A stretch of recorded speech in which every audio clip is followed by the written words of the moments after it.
Okay, y'all, welcome back to the channel, and today I am back to talk the season finale of Parish.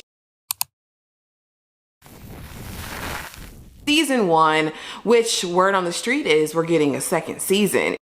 If you guys are new here though, my name is Ashley, and this is my sweet perspective where I give my take on all things TV and movie related, honey, and let's just get into it.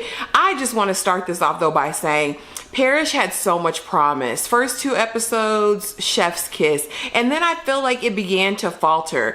It felt like they rushed everything, right? Like we got to see a progression in Gray that I think was really quick in 6 episodes.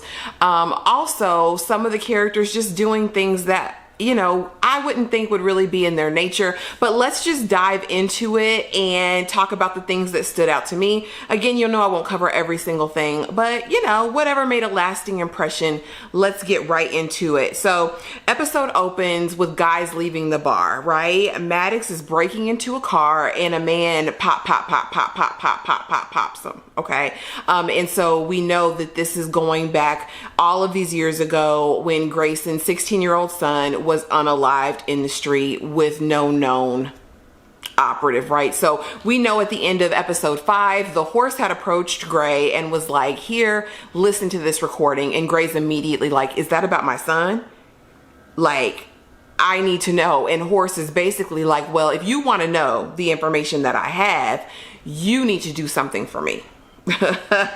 Okay, and so the plot thickens and we're moving right along. Horse gives him deets on who took out Maddox, right?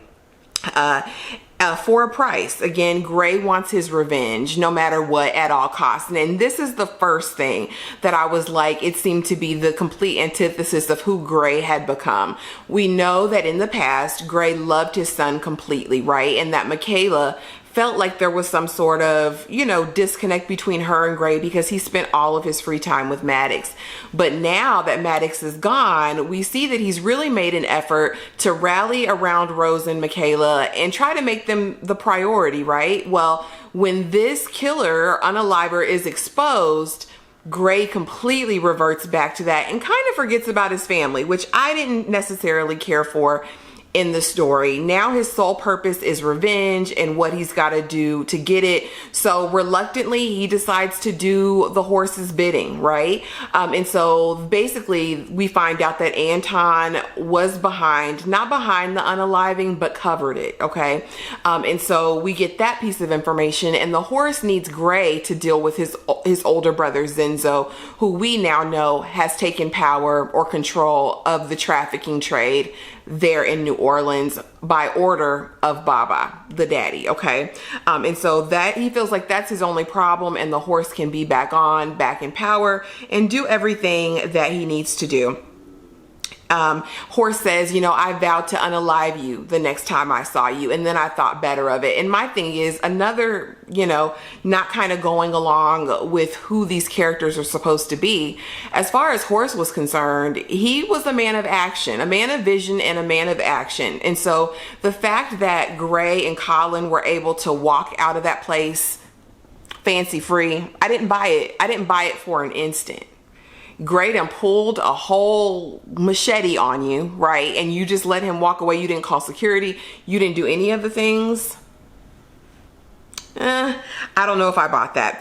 Next, we see Gray go to the church to see his sister and basically discussing revenge. And she's like, you know what, Gray? Doing whatever you feel like you need to do is not going to bring Maddox back. And so he has an awareness of that, but kind of in his heart, he knows what he's going to do, right? And he's basically at the church praying that he can live with the consequences of whatever choice he decides to make.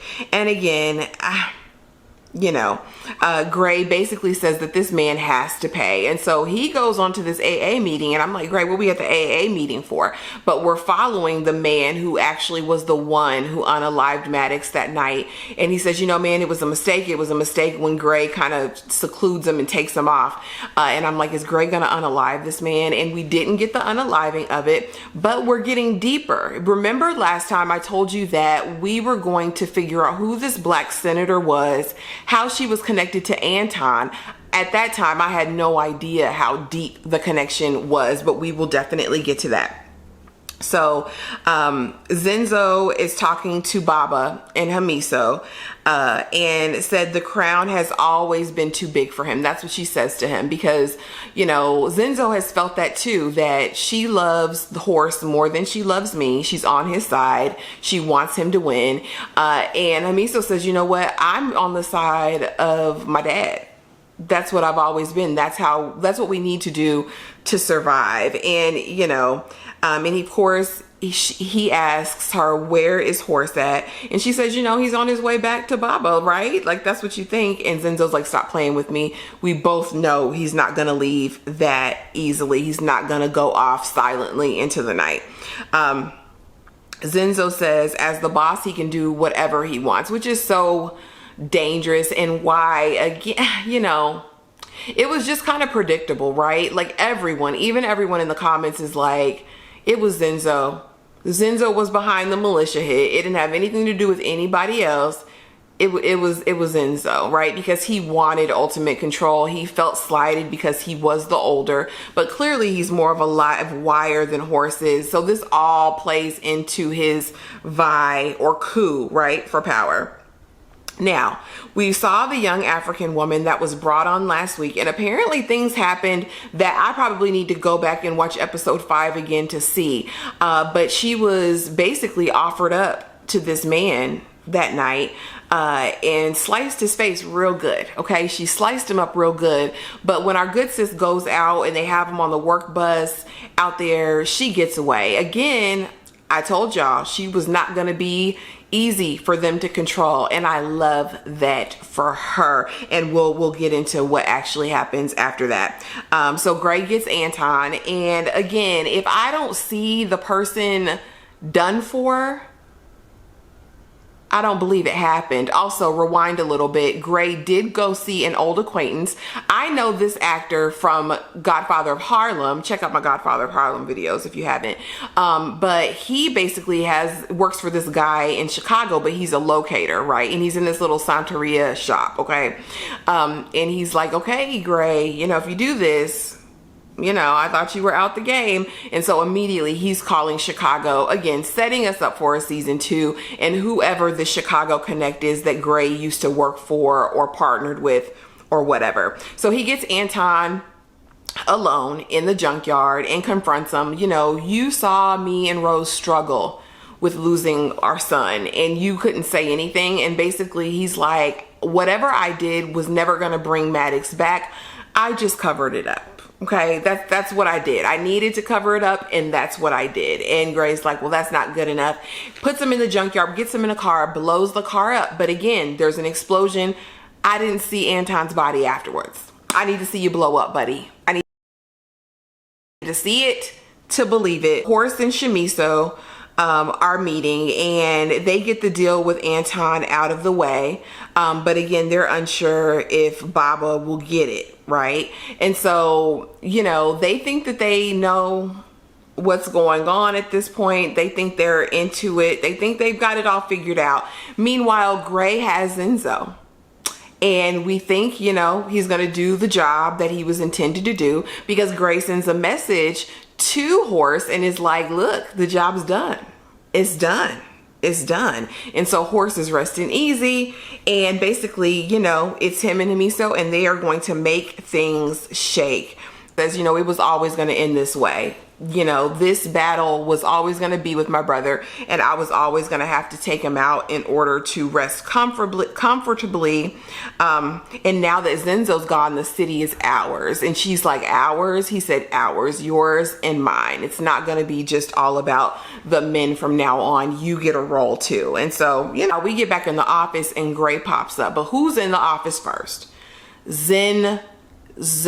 Gray did not take him out. Gray said, y'all think y'all can own people, okay? You think it's transatlantic. Y'all think that I'm a slave, okay? But I don't work for none of y'all. And he said, y'all handle it. And he drops the gun on the table and walks out again. How are you walking out? Okay, Gray. But anyway, and so the next thing we hear a shot, bang, bang. And as he's walking out, we see Horse's son, and he's like, can I go with you, Gray? Can I go with you? And Gray's like, listen, you know, Horse is still your dad. Good or bad, he is still your father. Sometimes our fathers do bad things, but it doesn't mean that you have to be bad. And reluctantly walks out because, you know, Gray misses his son, and he kind of looked at Horse's son like his, you know, but again, we don't know who's gone. We don't know again. And I kind of like that element, right? As long as we get a second season. If we don't get a second season, I hate it. But as long as we get a second season and ultimately get some closure, I'm fine with it. And so Gray now goes back to the No-Tell Motel Holiday Inn to look for finally Rose and Michaela, and they're gone. And my question is, are they gone forever? As the episode is ending, we find out Gray kept Anton's phone, and he gets a call from the Nigerian congresswoman. We also see a news clip of the man who unalived Maddox giving a statement, right? Find out that this is the congressman's husband, and that's why Anton covered for her. So now does Gray have a new enemy out here? Let me know in the comments below what you think. I mean, Gray's pulled out the black SS, and I think it's business. I think it's back to business. I think there's no more going legit for Gray. I think Gray is going to do what he loves, which I think was the fast life. But you guys drop it in the comments below and let me know. Let me know what you thought of this season overall. Were you kind of on board with me that it kind of dissipated for you and you found some lulls, or did you love it start to finish? I would love to know your thoughts. So put them there below. And if you're still here, thank you so much for watching. Please be sure to like, comment, and subscribe. And I will see y'all in the next video. Bye. One more thing. I was giving Colin way too much credit, y'all. Colin's a rat. Colin's a snitch. Colin is working for the FBI. Initially, all about the human trafficking South Africans, but now his attentions, I bet you anything, are going to be turned onto Gray. Sorry, had to come back and drop that because I forgot to put that in the main review.